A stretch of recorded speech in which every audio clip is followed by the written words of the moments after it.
Mexico के east में हजारों मील पर फैला एक ऐसा घना जंगल है जहां दूर दूर तक सिर्फ दरख्त ही दरख्त नजर आते हैं। इस घने जंगल के बीचों बीच एक ऐसा मकाम है जहां पत्थरों के बीच में से एक छोटा रास्ता जमीन की गहराइयों में जाता है। आर्कियोलॉजिस्ट की एक टीम ने इस गार नुमा टनल के अंदर जाने का फैसला किया। उनका ये मानना था कि इस केव में, इस गार में कुछ न कुछ एबनॉर्मल जरूर है, क्योंकि ये रास्ता काफी तंग और काले अंधेरों में डूबा हुआ था। इसी वजह से इसके अंदर बगैर प्रोफेशनल इक्विपमेंट के जाना खतरे से खाली नहीं था।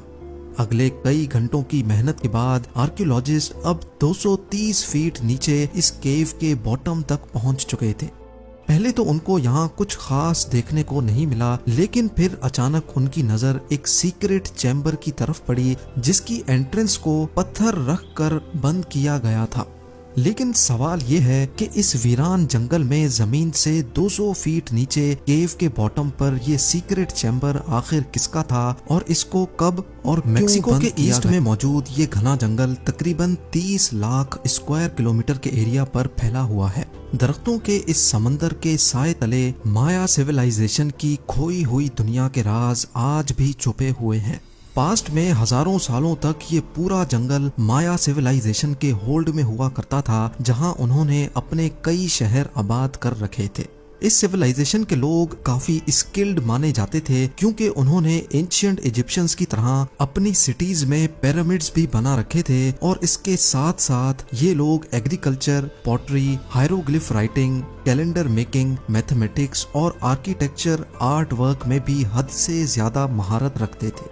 एक्सपर्ट्स का मानना है कि एंशिएंट मायंस ने इस एरिया में टोटल 60 सिटीज बना रखी थी, जहां बड़े बड़े महलात, पिरामिड्स और टेम्पल्स बनाए गए थे। इनकी हर सिटी का अलग किंग हुआ करता था जिसको मायंस अपना गॉड मानते थे।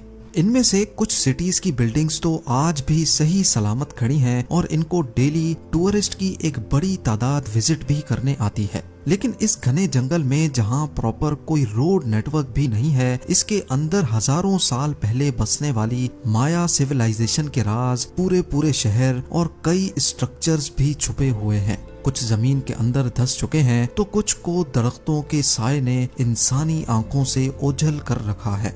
लेकिन मॉडर्न टेक्नोलॉजी के इस्तेमाल से हिडन मायन सिटीज और उनके स्ट्रक्चर्स को ढूंढा जाने लगा है। एक्सपर्ट्स अब लाइडार टेक्नोलॉजी की मदद से दरख्तों के इस समंदर के नीचे छुपे स्ट्रक्चर्स की निशानदही कर सकते हैं। लाइडार, जिसका मतलब है लाइट डिटेक्शन एंड रेंजिंग, ये एक ऐसी टेक्नोलॉजी है जिसमें एयरप्लेन से जमीन पर लेजर पल्स फेंकी जाती हैं। ये लेजर पल्स दरख्तों को बाईपास करके जमीन से टकराकर वापस एयरप्लेन पर लगे सेंसर तक पहुंचती है और फिर इस डाटा को प्रोसेस करके ग्राउंड की एक शेप तैयार की जाती है। ये ऐसा ही है जैसे एक्सरे हमारी बॉडी की बोन्स का एक नक्शा बनाता है। हैरत अंगेज तौर पे अभी तक 4500 से भी ज्यादा मायन सिविलाइजेशन के रुइंस मिल चुके हैं, लेकिन एक्सपर्ट्स का ख्याल है कि असल में मायंस ने इससे भी ज्यादा स्ट्रक्चर्स बनाए थे। ये सवाल इतना इम्पोर्टेंट नहीं है कि मायंस ने हजारों साल पहले कितने स्ट्रक्चर्स बनाए थे, बल्कि असल मिस्ट्री तो ये है कि इतनी भारी पॉपुलेशन वाले पूरे के पूरे शहर छोड़कर मायंस आखिर गए कहाँ। क्या उनको जमीन निकल गई या आसमान उन पर फट पड़ा? इतने स्किलफुल होने के बावजूद भी वो कौन सी ऐसी चीज में कमजोर पड़ गए थे जो आज उनका इस जगह पर नामो निशान भी नहीं है। लाइडार टेक्नोलॉजी की मदद से आर्कियोलॉजिस्ट पहले ये जानते हैं कि जंगल के किस पॉइंट पे मायन रुइन मौजूद है और फिर वहाँ फिजिकली जाकर साइट पर एक्सकवेशन की जाती है। गल्फ ऑफ मेक्सिको के करीब युकाटान रीजन में आर्कियोलॉजिस्ट को मायंस के एक छोटे गांव के रुइंस मिले। इस गांव को कीवीक कहा जाता है, जहां एक लोकल किंग ने ईयर 800 में यानी आज से 1200 साल पहले 20,000 पत्थरों को काटकर 30 फीट ऊंचा एक पिरामिड बनाया था। एंशिएंट मायंस नॉर्मली अपने किंग को पिरामिड के अंदर एक रॉयल चैम्बर में दफन किया करते थे। इसी वजह से आर्कियोलॉजिस्ट ने इस पिरामिड के टॉप से इसके बॉटम तक एक शाफ्ट खोदने का फैसला किया, ताकि ये पता लगाया जा सके कि इस पिरामिड के अंदर कोई रॉयल चैम्बर है कि नहीं, और अगर है तो उसमें क्या कुछ मौजूद है। 21 फीट की खुदाई के बाद आर्कियोलॉजिस्ट को एक ऐसा पत्थर मिला जो एक साइड से बिल्कुल फ्लैट था। ये पत्थर दूसरों से काफी मुख्तलिफ था क्योंकि इस शेप के पत्थर पिरामिड बनाने के लिए नहीं बल्कि मायंस किसी रूम की छत को सपोर्ट देने के लिए लगाया करते थे, जैसा कि इस स्ट्रक्चर की सीलिंग पे देखा जा सकता है। ये खास पत्थर इस चीज की निशानी थी कि इस पिरामिड के अंदर भी कोई टूम्ब बनाया गया था। मजीद खुदाई के बाद आर्कियोलॉजिस्ट को आखिरकार वो चीज मिल ही गई जिसकी तलाश थी। हैरत अंगेज तौर पे पिरामिड की बेसमेंट पर एक कमरे की फाउंडेशन और कुछ स्टेयर्स देखी गई। इसके साथ साथ मलबे में से और कुछ खास तो ना मिल सका, लेकिन मिट्टी के बर्तन का एक टूटा हुआ हिस्सा जरूर मिला। इस छोटे से पॉटरी के टुकड़े ने आर्कियोलॉजिस्ट को मजीद सवालों में उलझा कर रख दिया। रेडियो कार्बन डेटिंग के जरिए इस पॉटरी के हिस्से की एज मालूम की गई तो ये तकरीबन ईयर 500 में बनाया गया था, यानी आज से करीब 1500 साल पहले। हैरान करने वाली बात तो ये थी कि पिरामिड खुद तो 1200 साल पहले बना था, लेकिन ये पॉटरी का टुकड़ा पिरामिड से भी 300 साल पहले बनाया गया था और आर्कियोलॉजिस्ट की नजर में ये किसी भी सूरत पॉसिबल नहीं है। ऐसा क्यों पॉसिबल नहीं, ये जानने के लिए हमें हिस्ट्री का रुख करना पड़ेगा। हिस्ट्री से मालूम पड़ता है कि युकाटान का ये हिस्सा नदरन माया में शुमार किया जाता था और ईयर 500 में जब पिरामिड के अंदर का ये चैम्बर बनाया गया था तब मायंस यहाँ आए ही नहीं थे। तो अब सबसे बड़ा सवाल ये खड़ा हुआ कि अगर मायंस ने ये रॉयल चैम्बर नहीं बनाया था तो आखिर किसने बनाया था। इसका जवाब जानने के लिए पिरामिड रूइन के आसपास जंगल का मुआयना किया गया, इस उम्मीद से कि शायद इनको कोई खास इंफॉर्मेशन मिल सके।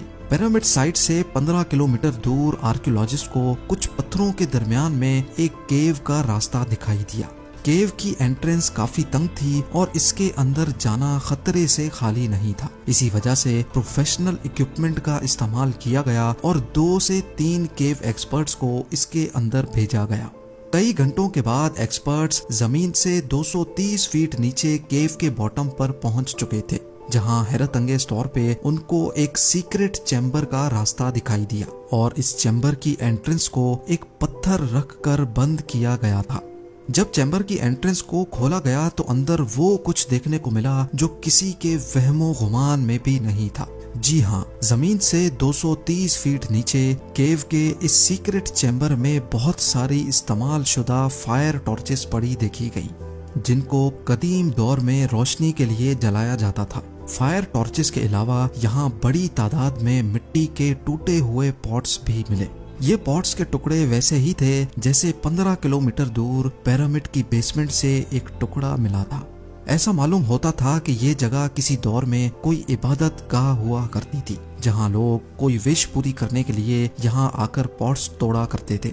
इनमें से कुछ पॉट्स के पीसेस को जब दोबारा जोड़ने की कोशिश की गई तो हैरत अंगेज तौर पे एक और हकीकत खुलकर सामने आ गई।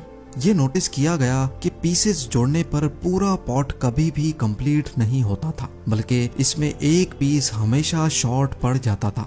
ये अजीब मिस्ट्री किसी को भी समझ नहीं आई कि यहाँ तोड़े जाने वाले तमाम पॉट्स का एक पीस मिसिंग क्यों है।